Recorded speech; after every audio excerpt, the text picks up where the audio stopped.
Princess, Part 4. In Part 3 of A Little Princess, Sarah befriends lonely Emerjade, a girl poor in intelligence and imagination, but rich in admiration. Part 4. Lottie. If Sarah had been a different kind of child, the life she led Miss Minchin's select seminary for the next few years would not have been at all good for her. She was treated more as if she were a distinguished guest at the establishment than as if she were a mere little girl. If she had been a self-opinionated, domineering child, she might have been so disagreeable enough to be unbearable through being so much indulged and flattered. If she had been an indolent child, she would have learned nothing. Privately, Miss Minchin disliked her. She was far too worldly a woman to do or say anything which might make such a desirable pupil wish to leave her school. She knew quite well that if Sarah wrote to her father to tell him she was uncomfortable and unhappy, Captain Crewe would remove her at once.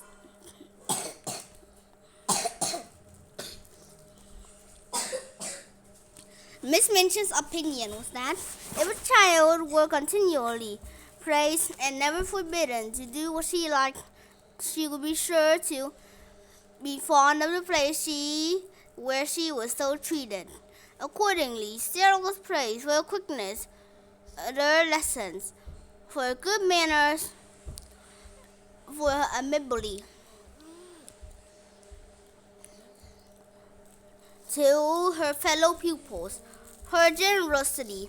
If she gave sixpence to a beggar out of her poor little purse, the simplest thing she did was treated as if it were a virtue. And if she had not a clever little brain, she might have been a very self-satisfied young person. But the clever little brain told her a great many sensible and true things about herself and her circumstance, and now and then she talked these things over with Emerjade. Things happen to people by accident, he used to say. A lot of nice incidents have happened to me. It just happened that I always like lessons and books, and I could remember things when I learned them. It just happened that I was born with a father who was beautiful and nice and clever, and could give me everything I like. Perhaps I have not really a good temper at all, but if you have everything you want and everyone is kind to you, how can you help but be good-tempered? I don't know. Looking quite serious, how I shall ever find out whether I am really nice child or a horrid one. Perhaps I'm a hideous child, and no one will ever know, just because I never have any trials. Lavinia has no trials, said Emerjade stolidly, as she is horrid enough. Sarah rubbed at the end of her little nose reflectively, as she thought the matter over. Well, she said last, perhaps that is because Lavinia's growing. This was the result of a charitable recollection of having heard Miss Amelia say that Lavinia was growing so fast that she believed it affected with her health and temper. Lavinia, in fact, was spiteful. She was inordinately jealous of Sarah. Until the new pupil's arrival, she had felt herself the leader in the school.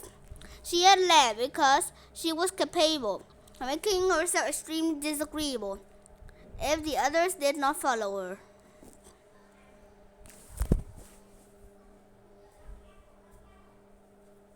She domineered over her little children and assumed grinning eyes with those big enough to be her companions. She was rather pretty and had been the best-dressed pupil in the procession when the select elementary walked out 2 by 2 until Sarah Veld coats and sable muffs appeared, combined with drooping ostrich feathers, and were led by Miss Minchin at the head of a line. This at the beginning had been bitter enough. But as time went on and became apparent, Sarah was a leader too. And not because she could make herself disagreeable, but because she never did. Here's one thing about Sarah Crew. Jessie enraged her best friend by saying honestly, she never granted herself the least bit. And you know she might be, Lovey. I believe I couldn't help being just a little if I had so many fine things and make such a fuss over. It's disgusting. The way Miss Minchin shows her off when parents come.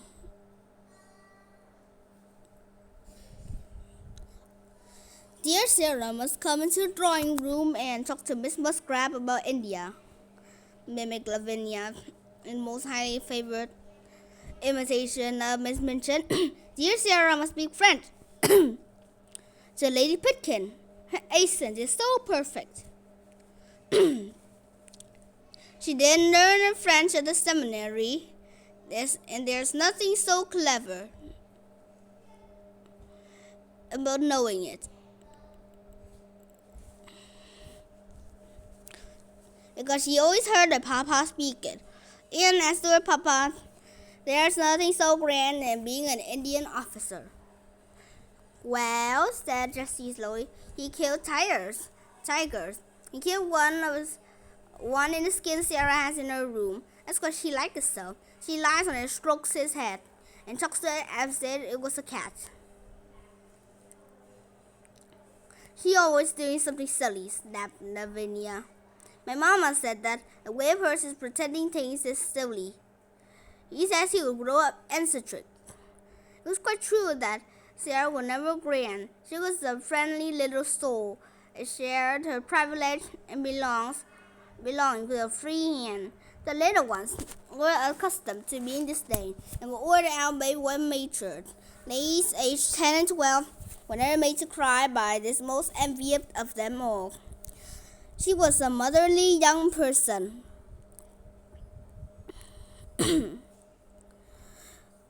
And when people fell down and scraped their knees, she ran and helped them up and patted them, or found in her pocket a bonbon or some other soothing article. He never pushed them away or little. Her years as a blot upon their small characters.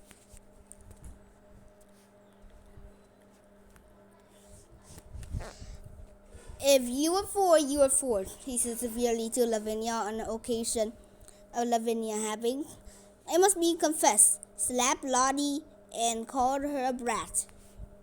But you're going to be 5 next year, 6 a year after that.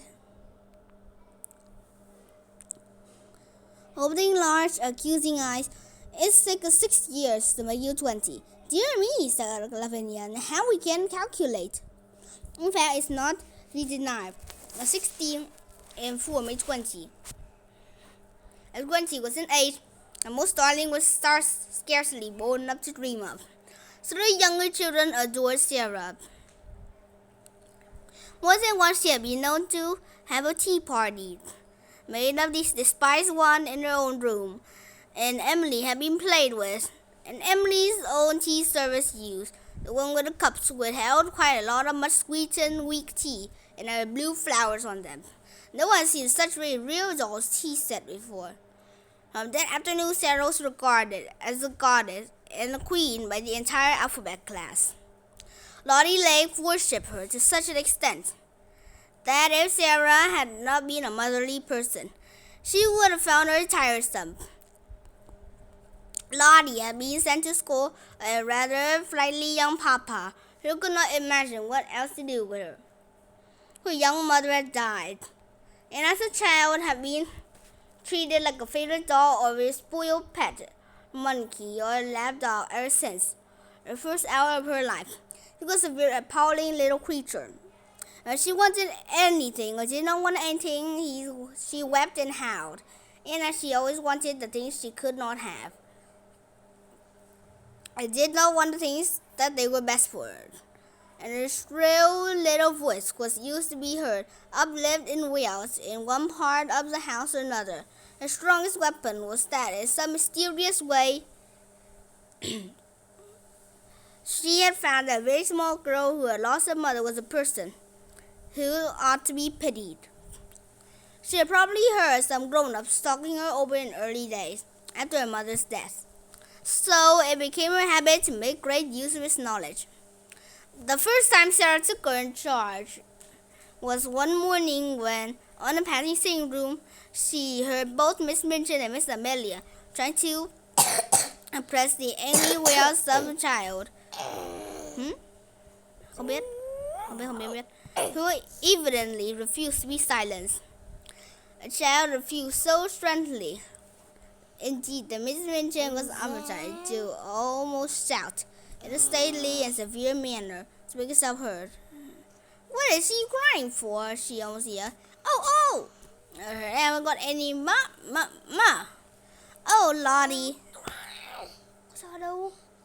Không sao, bà không nhìn đâu nữa. Oh, Lottie. Ba nhìn được. Bữa sáng, đến ngày mai em xóa xong rồi mất. Chán lắm rồi.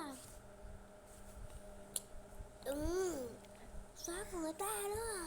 Oh, Lottie, do stop darling, don't cry, please don't. Oh, Lottie howled helplessly. Haven't got any ma.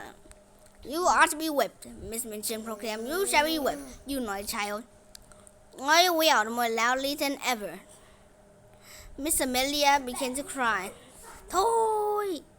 Miss Minchin's voice rose until it has almost thundered, and suddenly she sprang up from her chair in impatient energy and flounced out of the room, leaving Miss Amelia to arrange the matter.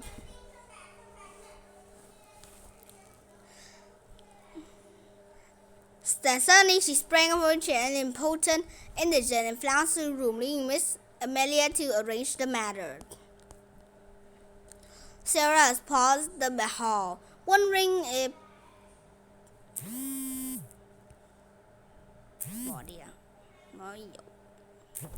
and quiet her.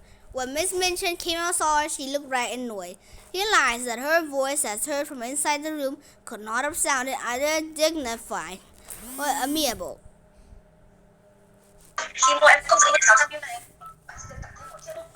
Bà ơi! I saw, exclaimed Sarah, because I knew it was Lottie. And I thought just perhaps I could make her be quiet. Maybe I try, Miss Minchin. If you can, you are a clever child, answered Miss Minchin, drawing her mouth sharply. And seeing that Sarah looked slightly chilled by her spirity, she changed her manner. But you are clever in everything. Miss Minchin's hand looked away. I dare say you can manage her. Go in. And she left her. As Sarah entered, Riley was lying upon the floor, screaming and kicking her small fat legs violently. And Miss Amelia was bending over her in consternation and despair, quite red and damp with heat. Lottie is always found, when in her own nursery at home, that kicking and screaming would always be quieted by any means she insisted on. Poor plump Miss Amelia was trying first one method and then another. Poor darling, she said in one moment. I know we haven't any mama, poor. Then quite in her tone, if you don't stop, Lottie, I will shake you. Poor little angel. There. You wicked, bad, this terrible child. I will smack you. I will. Sarah went to them quietly. She did not know at all what she was going to do, but she had a vague inward conviction. It would be better not to say such different kinds of things quite so helplessly and excitedly. Miss Amelia said no words. Miss Minchin said, "May I try and make her stop? May I?" Miss Amelia turned and looked at her. "Oh, do you think you can?" she gasped. "I don't know whether I can," answered Sarah. Shouldn't have whispered, "but I will try." Miss May stumbled up from her knees with a heavy sigh. Eloy's fat little legs kicked as hard as ever. "If you steal out of the room, I will stay with her." "Oh, Sarah," almost whimpered Miss Amelia. "We never had such a dreadful child before. I don't believe we can keep her." I went out of the room and was very much relieved to find an excuse for doing it.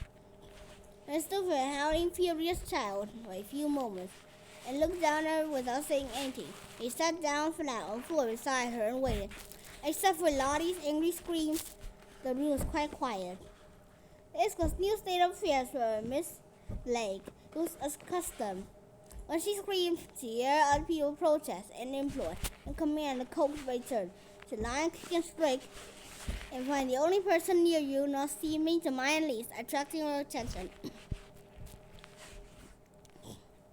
She opened her tight-shut, streaming eyes to see who this person was. It was only another little girl. Milk was the one who owned Emily in all the United States. And she was looking at her steadily as if she was merely thinking. Having paused for a few seconds to find this out, Lottie thought she must begin again. But the quiet room and Sarah's odd, interested face Mr. Howard rather half-hearted. I haven't any mama, she announced with a voice not so strong. Sarah looked at her more steadily, but with a sort of understanding in her eyes. Neither have I, she said. They were so unexpected that it was astounding. Lottie actually dropped her legs, with a giggle, and lay there. A new idea was of a crying child, when nothing else will. Also, it was true that while Lottie disliked Miss Minchin, who was cross, and Miss Amelia, who was foolishly indulgent, she rather liked Sarah. Little as she knew her, she did not want to give up her grievance, but her tongue was distracted from it. So she wiggled again, and after a sulky sob, said, "Where is she?" Sarah paused a moment, because she had been told that her mama was in heaven. She had thought a great deal about the matter, and her thought had not been quite like those of other people. "We went to heaven," she said, "but I'm sure she comes out sometimes to see me. Though I don't see her, so does yours. Perhaps they can both see us now. Perhaps they're both in it through." Lottie sat bolt upright and looked about her. She was a pretty little curly-headed creature, and her brown eyes were like wet forget-me-nots. If her mama had seen her during the last half hour, the child ought to be related to an angel. Sarah went on talking. Perhaps some people might think that what she tells is right, like a fairy story. It was also real to her old imagination that Lottie began to listen in spite of herself. She had been told that her mama had wings and a crown. She had been shown pictures in ladies of beautiful white nightgowns, who were said to be angels. But Sarah seemed to be telling a real story about a lovely country where real people were. "There go fields and fields of flowers," he said, forgetting herself as usual, and she began,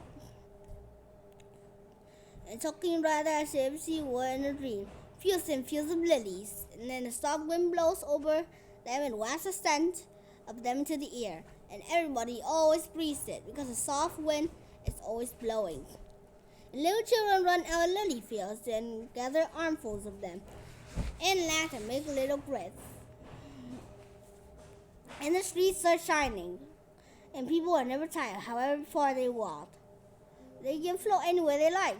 Oh, there are walls made of pearl and gold all around the city, but they are low enough for people to go and lean on them and look down or to smile and send beautiful messages." Whatsoever story she had begun to tell, Lottie would no doubt have stopped crying and been fascinated into listening, but there was no denying that story was prettier than most others.